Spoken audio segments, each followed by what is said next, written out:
ɗo ko ende gallure ratoma quartier Kipi e o restaurant walla nyamirde lollunde nodditende Jacquier ko chef Yaya Bari hertorɗo defugol yeeya woni ko sinci ɗo caggal o janganoyde defugol e leydi Faransi ɗo rewɓe worɓe janganay defugol e nyameteji ɗuɗuɗi Afrique naji hino defe yeeye ɗo.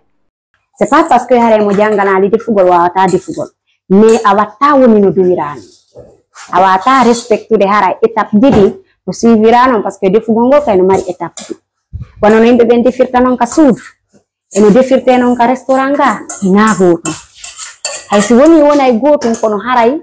laɓɓingol ngol kene no wawi seedugol haray no seedi laɓɓingol ngol no seedi minen ɗo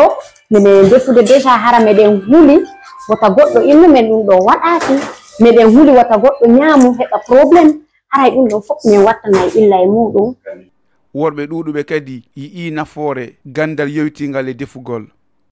Quando defugol foni on ɗori on futu bana noon ɗum ɗon fof mi moƴƴinayi min komi jogi komi walla ɓe o jama on jen ɓeɓen taw goɗɗo o jooɗo ka quartier ɗum annago on timo ɓe waɗa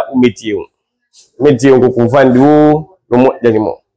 ɗum moƴƴani ɓiɗɗo gorko tentinino ɓiɗɗo gorko pise ko a jombowo ka an watta ɗi fof ɓengo ma ko jogi won ko andu haytude dépense.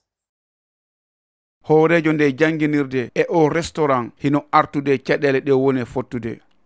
Donc komi chef hino ɗo deuxiéme chef on hino ɗa troisiéme chef on plus maintenant ɓeɗo la mari ɗo worɓe tata oya kadi aray kikiɗe ko ɓen on tu won ɗo ɓe sina ɗum hay ɓe aroɓe ɗo kikiɗe kadi ko rewɓe. Donc voilà mais rewɓe worɓe kadi no tawa woɓɓe aray windo ka l'école an wonde voilà wonani facile kono ɗo joni min fuɗɗike immade min waɗay service traiteur min defanay mariage ji min defanay ONG ji min defanay organisation ji min defanay ministère ji miɗo wakkili bureau an on ɓay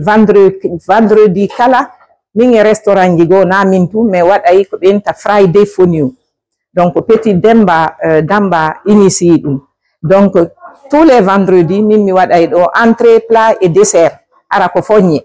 donc yimɓe ɓen ara ñaama ɓe fuɗɗike yiɗude seeɗa seeɗa. Fewndo hande o restaurant nodditeɗo Jacquier hino tawa e restaurant fewndo ɓurɗe himmude nder Conakry.